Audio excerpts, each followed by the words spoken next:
Welcome back, Shalligators. Today we're going to talk about two celebs, one of whom we never talked about before, and another we've only mentioned once. Olivia Rodrigo and reality star Jennings. Why? Because we're going to talk about bodies and body image, and more importantly, plastic surgery. And not just plastic surgery, but doing things to change something on the outside and how it's going to affect everything on the inside, right? How to know when to get plastic surgery or do something drastic, and how to know when to not. I've been very open with you guys about my edits. You know, I've had filler and I've had Botox. That's all I've had done. Boobs are real, you know. But I'm going to talk a lot about that. So I'm not here to surgery shame anyone or fat shame anybody. We're here to get real though, okay? We're here to talk about the realities of being a woman, being healthy, and what we can expect from some nips and tucks. So we're going to get into it because Olivia appears to have done some edits in this area. Jazz is talking about she's transgender and she's gained 100 pounds in a year. That's not good. So we're going to talk about kind of what's going on there. We're going to break it all. We're going to break it all down. So if you guys want to talk to me one-on-one, find me at my website, shallonlester.com. You can get an Instagram review also, or you can just submit a question. I get back to you in a week. Or if you need help ASAP, you can click that option and I get back to you in just 24 hours. Also, go ahead and binge Evil Week. We just wrapped it up. There's some great topics in there, like how to ruin your enemy's reputation and turn people against her. Let's see, what else? How to outlast an enemy, what to do if you've been canceled. And you know what? Some of y'all might try to cancel me for this video because I'm going to say some things that might be a little controversial. So if you're a snowflake, bundle up. It's about to get spicy because, you know, I tell it like it is. And if you don't agree, fine. I don't care. Okay, let's talk Olivia first. So I was looking at her Halloween picture and I think she went as was it Elvira from Scarface, right? Right? She looked fantastic. I love this dress on her and the cute little wig. But I was like, oh, those boobs, no. Oh, those boobs, no. And I went back through her Instagram. I'm like, oh, she's had those boobs for a while, but I don't think she's had them since puberty. I think those are an aftermarket lift kit, as we say. And so I asked you guys in a poll on the Instagram, do you want a video on this about when to get plastic surgery and what to expect and when not to? Now, look, I'm going to say up front, if Olivia's happy, great, get your boobs done, girl. Whatever, whatever makes you happy. And I'm certainly not calling her out to blow up her spot and talk about her body in any sort of negative way. Like I said, I think she looks great. I think they're very well done. They fit her frame. But I don't want to normalize bodies that aren't actually normal. I don't want us to look at someone like the Kardashians and be like, why don't I look like that? That's not their God-given body. And same with Olivia. If you're really skinny, Olivia's just, tiny as a teacup. If you're really skinny and you don't have big boobs, that's okay. She doesn't either. Or if you have big boobs and you're not super thin like Olivia, that's okay too. That's normal. One celebrity I've always sort of admired is Paris Hilton because she's kept it completely natural. She's like a noodle, she's tall and skinny and she doesn't have huge boobs and she's got a really flat ass. That's how that body type goes a lot of time. And okay, I'm also not going to tell you that if there's something you don't like about your body that you should just deal with it. What? Should you? No. Get your nose done. Get some lip injections. Get your boobs done. I don't care. It's your body. But know this. Do not expect an internal solution from an external change, right? How do you know? How do you know? It's I don't think that, I think I'm going to be happier with my nose, but now you're freaking me out. Okay, here's how you tell. Go into your mind palace and imagine you get that nose job, right? What do you think is going to be different in your life? Walk through this scenario. What do you think is going to be different? Here's the right answer. I'm going to feel more confident. I'm going to feel hey, my face looks good. I just feel good about myself. Yeah, this is how I look in my mind. But when I looked in the mirror, I'm oh, and I just feel more confident, more comfortable in my own skin. That's the right answer. The wrong answer? Everyone's going to love me. The guy who rejected me last year is going to come crawling back. I'm never going to be sad. I'm never going to be stressed about my body. I'm going to be the most popular girl in school. I'm going to get that promotion. Bro. It's a nose, not a magic goose laying golden eggs, okay? If we view some sort of nip and tuck as this magical opening of this Narnia-like gate to this wonderful world where no problems exist, you are going to be disappointed. And then you know what's going to happen? You're going to go back to the doctor. Well, it's obviously not my nose. It's my lips. No, it's my tits. I've talked about plastic surgery before. Whenever I go and get like filler, I've actually had all my filler dissolved. This is like my analog face. But it's good. It's good. Dissolving your filler is incredibly painful, right? So be very judicious about how much you get. But when I would see my doctor, and she is the best in the world, truly, Dr. Laura Devgon. Hi, Dr. Laura. Or any doctor, I would say, hey, what do you think I need done? What do you think? Make me look like a refreshed, better version of myself. Just a boop. I don't go in, I'm like, I want Angelina's nose and Kate Middleton's this and but. That's when you get into trouble, because that is maybe going to throw off the balance of your face. Not maybe, it will. You get really big lips, and that's like, my chin looks really heavy. Okay, I need a chin reduction. Well, now my forehead looks big. Oh my God, what do I do about that? Okay, then I just need my eyebrows pulled up with Botox. Oh, fuck. Now I need my cheeks bigger. And then you look like the Joker, right? And it's a very, very slippery slope. So you want a doctor who's specializing in facial optimization. Just the little tweaks, whether it's like, oh, a little filler here to define that jaw, or you put a little filler there to take away those wrinkles. This is what they know. And if they don't know it, if they're like, well, what do you want done? Red flag. Yeah, you want a doctor that's doing something their patients like. You don't want them steamrolling you, but you aren't the expert. It's like, do you go to an accountant? They're like, well, how do you think I should do your taxes? It's like, I don't know. I have no idea. Like, you don't want someone who's putting you completely in the driver's seat. They're checking with you, but not completely, right?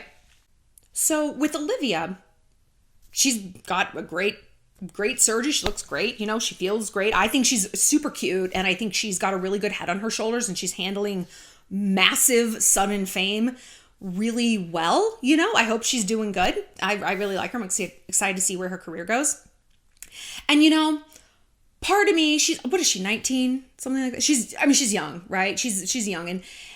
And part of me thinks like, God, that's so young to have breast implants. Your body isn't even done growing.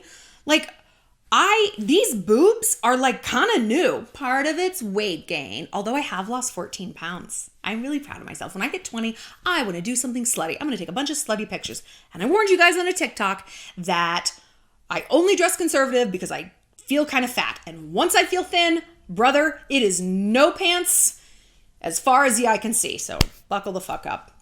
That's my right. But yeah, like my boobs have just kept growing. Not like exponentially, but they're much bigger than when I was 19 or even 25, And again, part of it's weight gain, but part of it is like we think of puberty as just this big jump and then we're done. No, your body really does change. And so part of me is like, well, should she have like done that before her body really had a chance to grow into it? And more than just her body, her self-esteem to grow into it. I remember Emma Roberts, who's like kind of a crazy person, but she said something really wise in an interview one time. She was talking about body image, and because she's diminutive in the chest area, and she's like, I had such bad body image when I was younger, and she's like gorgeous and like thin, and I would have killed to swap bodies with her when I was in high school. She's like, I had this bad body image because I didn't have boobs, and to me, sexy equaled boobs. Like when you're young, sexy is boobs. That literally they are one in the same. There is zero alternative definition there. And I'm like, that's so true, right? And I've talked before about how I really wish Kim Kardashian had been popular when I was in high school, because she represented a body that's way more like mine. Like you guys can go on my Instagram and see my body, and it's, who was popular though? Paris Hilton, Britney Spears, Jessica Simpson. Jessica Simpson's like tits on a toothpick. Britney was like lean and fit. I wasn't that. Paris is this noodle. I wasn't that either. I was like short, like a little snowman, big butt, not, I guess not boobs. I don't know. But like, I didn't look like any one of those three. And, you know, Kim just kind of gave us all this. It's like, oh yeah, like you don't have to be any one of these only three shapes. Like there's other things out there that you can, if you got a great butt, that's sexy too. If you got really full lips, that's sexy too. Big eyes, long hair. Oh, like none of that was kind of represented, right? So on one hand, like I get why you want to get your boobs done when you are young. It's like, that's kind of when we all get them done. But on the other, it's like, as I've gotten older, there's so many different versions of sexy. There's so many different ways to define it. And I remember Kourtney Kardashian, because she's got implants. She's like, my boobs were perfectly fine. They were perfectly fine. Like they're fine now, but they were fine when I was younger. But I was younger, and I'm paraphrasing here, but she's like, I just thought that I had to have big boobs. Like I thought, again, what Emma said, boobs equals sexy. There is no other way to be sexy if you don't have tits. None. The best you can hope for is like a guy with some weird complex and he's like afraid of boobs, perhaps a homosexual. You know, like that was almost the messaging that was given to us, right? And so on one hand, I see young women getting their boobs done and I'm like, just wait. You're gonna like your tits. You might like them later, you know? But also, it's your body, and if it's gonna make you feel good now, why suffer? But again, go back to this. Are you thinking that this, whatever, whether it's an outfit, a car, a boyfriend, are you putting all of your hopes and dreams on this one thing? Is it actually an emotional getaway car? And we talk about this in terms of guys, like why we fixate on a guy. It's like he's not a dude you want to date. He is something that is saving you from something. That's how you view him. What is that thing? You're never going to feel unpopular if you can date the lacrosse captain. You're never going to feel like, oh, I'm a piece of shit because I never figured out my career because I'm dating someone rich and I don't have to figure it out. Are you thinking about your body edits in the same way, right? Interesting. Now, Jazz Jennings, she's I think she's a TLC reality star, and she had the series seven seasons. Good God, that's a lot. I didn't know that. Called I Am Jazz, and the premise was she was trans. I mean, she still is. She transitioned from a boy to a girl, and it was like documenting that whole process. And the whole hook was like she was so young. She's 21 now. I do not know 21 minus 7. Is it 4? No, that's not right. Oh, Shallon. I'm serious. I don't know it. 21 minus 7. 14! I got there. Thank God I'm a YouTuber and not an engineer. Okay, that's why I don't work for SpaceX. So she was 14 when she's like, I want to transition, and it was very controversial. A lot of people said she was too young. And now she's coming out with her new sort of story that she gained 100 pounds in a year. She's 234 pounds. I don't know how tall she is, but she's not 8'2", okay? That is a lot of weight for a 21-year-old girl. And she said, she's like, I'm going through mental health issues. I started binge eating. I gained weight and more weight and more weight. And now 100 pounds heavier, here I am today. And she said that her family is fat shaming her. I have to take umbrage with this. Your family loves you, right? And they've been very supportive about what you've done with your body. It is real hard to make the case of positivity and like, yay, you're good, girl, when you become morbidly obese in a year. The stress on your body is absolutely unbelievable. And the stress on your body of transitioning, pretty hard also. And I bring this up because, you know, when she transitioned, I was like, cool, whatever. You know, if she wants to do that, I don't care. It's no skin off my back. But now that she's going through these eating issues, to me, I look back on the transition. I'm like, this girl just has body issues, you know? Not that her transitioning isn't authentic, but it seems indicative that there's a lot going on under the surface. And maybe the answer would have been 7 years of therapy instead of 7 years on a reality show. Maybe there should have been more focus on mental health rather than doing something external and severe to try to ameliorate a feeling on the inside, you know? And look, I'm probably going to get hate for this. I'm not saying that's every trans person's situation. Not at all, right?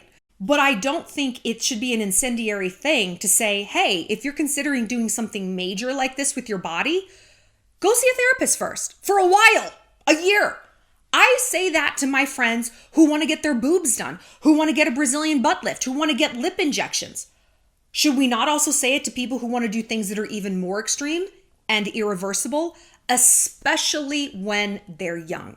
Especially when they're young, when their frontal lobe hasn't formed yet. She's still 4 years away from her brain completely forming, right? And so I say this because if you're thinking, if you're like, I'm 16 and if I don't get my tits done, I'm just going to kill myself. I hate my body. Therapy. Therapy isn't you're crazy. Therapy isn't you're wrong and you need someone to talk you out of it. Therapy is what's going on beneath the surface. I just talked in my video yesterday with Kim Kardashian and Pete Davidson, and yes, I'm wearing the same outfit, and yes, I'm filming this the same day, and no, I'm not sorry, but I am lazy, and here we are. That we're always so afraid to look at what's driving us, right? We're always so afraid to look at this monster under the bed of our own psyche. Why? Why? Because listen, the psyche must be heard. And she'll do it the easy way. She'll do it in therapy with someone asking the right questions and making the connections and turning a galaxy of stars into constellations, right? That's what therapy does. It's a connect the dots like, oh, okay. That's why I feel that way. That's why I do that. We're so afraid to do that. So she'll do it the easy way or she'll do it the hard way. She'll do it with a pair of boobs you actually end up hating. She'll do it with 100 pounds in a year. But she's trying to tell you something. She's knocking on a door, and we use the same amount of energy to run away from our problems as we would just to look at them and to face them. And we don't think that's true. We think if I look at what's actually going on under here, right? I'm going to fall into this pit and I'm never going to come out again. I'm just going to die crying. I'm going to cry myself to death. Believe me, I know that feeling. Believe me. I mean, it took me a very long time to process an assault in college because of that. I'm like, if I look right at it, I'll never stop. It'll consume me. But it's not like that. And we go back to the psychological splinter. We talk about this a lot. A splinter, you get it. If you just leave it, it's going to fester. It's going to hurt everything. But if we can be brave and just pull that splinter out, it's going to hurt, but for so much less time. And at least if it's the same amount of hurt, it's going to be in service of healing. Not just it's going to go on and fucking on forever and we're going to have to chop our hand off or something. You're going to pull the splinter out and you know, now I'm on the path to healing. That was ouchy, pulling it out, but it's in service of getting better. Our mind works the exact same way. Let's look at what's driving it. What is this emotional getaway car, whether it's boobs or transitioning? And again, if you think this is an incendiary thing to say, hey, to do something extreme and irreversible to your body, perhaps should merit a lot of thought, a lot of therapy, a lot of introspection, you are the problem, not me. It is not actually a transphobic or hateful or radical thing to say, go inside your own mind and figure out what's driving you. And then make the decision. And then be like, no, I have explored this topic fully. I feel very confident about where I am. My mind isn't going to change because my mind has actually fused. My frontal lobe is complete, which happens at 25. Okay? I'm good. Good for you. Did Jazz do that? I don't know. I mean, I remember her saying she's been through a lot of therapy. A lot of therapy is a subjective term. What might be a lot for one person is scratching the surface for another. But it's clear that there's issues that are rearing their head again where she just does not feel good inside her body, you know? And I feel so badly for her to be so young and to be facing losing 100 pounds. Like I said, I've lost 15 and I'm like, damn, like this was tough and I've got more that I want to lose. And, you know, even if you have only 5 to lose, if you have 100, it can feel very daunting, you know? And it's more daunting if you're not looking at what's going on underneath the surface, you know? Because then you don't know what's driving the binge eating. You don't know what's driving the anorexia. You don't know what's driving the boob job or the transitioning. Like, you got to know these things. Whatever is driving it, don't be afraid of it. We can't change what we don't acknowledge. And maybe it doesn't need to be changed, right? Maybe what's driving it, okay. But you don't know until you look. And you're brave enough to look. If you're brave enough to get anesthesia and go under and get your tits done or transition, you are brave enough to go to the therapist. I've got news for you. If you can be physically brave, you can be emotionally brave. You can. I believe in you. Don't you believe in yourself? So what I wish for these two celebrities and for all of us is that before we make decisions about our body, sometimes we can reverse them. We're lucky enough that we can. We can get the filler dissolved. We can get the implants out. Sometimes we can't. Sometimes when you shave your head, that's kind of the way it is for the next year. Let's look at what's actually going on before we make these decisions. Let's be realistic about how much these things are actually going to change our lives. Because sometimes, they'll change your life, but they won't change what's in here. There's a phrase that was from like the 60s or the 70s that became popular. Everywhere you go, there you are. Everywhere you go, there you are. It means you can't outrun your psyche. You can't outrun yourself. You can shave your head, you can lop your boobs off, you can do whatever you want. That's not going to change what's going on inside. Maybe a little, but not really. It should be kind of the icing on the cake. If you get your mind right, if you heal from that trauma and you're like, I just really want to shave my damn head. Bitch, you shave your head. You do it. Wonderful. Go to that ashram in India, shave it, live your life. But if you start there and then you think, well, shaving my head's I'm just going to shave off all my trauma. I'm going to shave off who I used to be. No, you won't, because who you are isn't here. It isn't here. It isn't here. It's not even down there. It's inside. And fuck, isn't that annoying?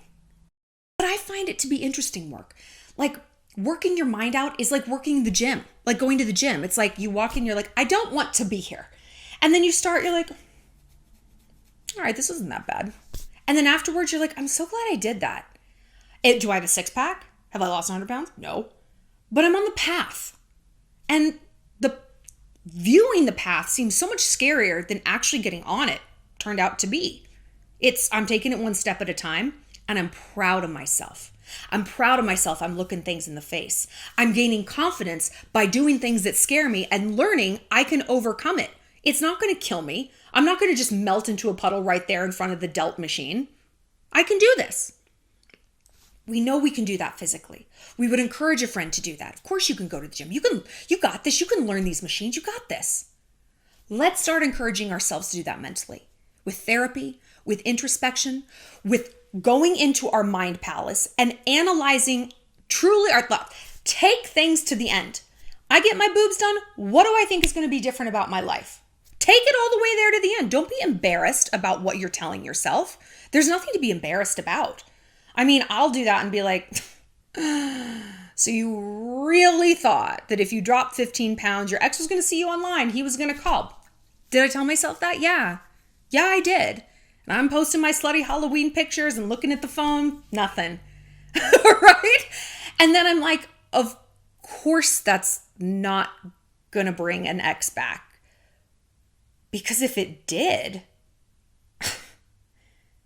that's all I was a body, was boobs, was lips, was a butt. If it really did work like that, holy fuck, what a nightmare. If I got my nose done and everyone loved me, who the hell are these people? Right? Think about that. So look at the reality of what you're telling yourself. Get curious, not furious. I want to know if you've ever been in this state. What is your plastic surgery dream? And let's be honest. Let's put it out here in the comment section, and we're all going to be here for each other. Like, what are you telling yourself is going to change in your life? Because if you're like, I don't know if this is realistic, I don't know if I sound crazy, put it out here in the comments. This is a wonderful, wonderful sisterhood. If people are fucking mean to you, you know I'll come after them.